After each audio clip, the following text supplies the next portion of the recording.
সরো সরো। বেবি নাকি রাক্ষস? কি বললে ভাই বলো তো? রাক্ষসের মতন দেখতে।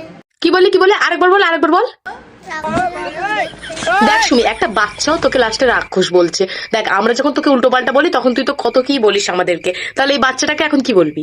দিদি না, বেবি, দিদি না। বেবি বেবি কি করছিস? বাচ্চাটা তো ভুল কিছু বলেনি। এই সুমি উপোস করে আছো তো নাকি? না তোর মা দিল, খাও। ওটা কেমন লাগে দিদি?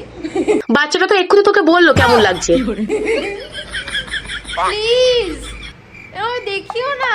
প্লিজ এভাবে দেখিও না, ও যে বেজুত দেখতে, এটা সবাই জেনে যাবে। এ ভাই কেমন লাগে ভাই? আমায় দেখ, দেখো আমার ভাইকে ভালো লাগছে। আর কত মনে কষ্ট নিয়ে দেখো বলছে ভালো লাগছে। আরে ভাই এবার তো সত্যি কথাটা বলে দে। সুমির ভাইও জানে যে ভিডিওতে যদি ভালো হয়েছে না বলি তাহলে ভিডিওটা শেষ করার পরে আমার ক্যালানি ফিরে আছে, কারণ এই সুমি যা দজ্জাল মহিলা।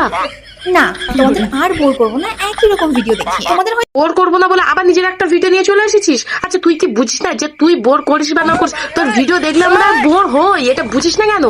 আর তুই যখনই ভিডিও ছেড়েছিস আমরা বুঝে যাই এর মধ্যে কিছু লোচা আছে। আমি ভাবছি ডেইলি আমি সারাদিন কি করছি না করছি, সকাল থেকে রাত পর্যন্ত পুরো টানা একটা ব্লগ করব আর ডেইলি ওই চ্যানেলে আপলোড হবে, যেহেতু মেইন চ্যানেলে get ready with me post হয়। কেন রে ছাড়বি? দুটো চ্যানেলের কি এমন কমতি পড়েছিল যে তুই আবার একটা চ্যানেল খুলেছিস আমাদের মাথা খাওয়ার জন্য? আসলে ব্যাপারটা ওটা নয়, ব্যাপারটা হলো যে এত খরচা করে যেহেতু ও গৃহপ্রবেশটা করেছে, আর গৃহপ্রবেশের এতটাই খরচা করছে যে সেই খরচাটা তোলার জন্য দুটো চ্যানেলের টাকা দিয়ে খরচাটা উঠছে না, তো সেই কারণে আরেকটা চ্যানেল খুলেছে খরচাটা যাতে ওই চ্যানেল থেকে তুলতে পারে।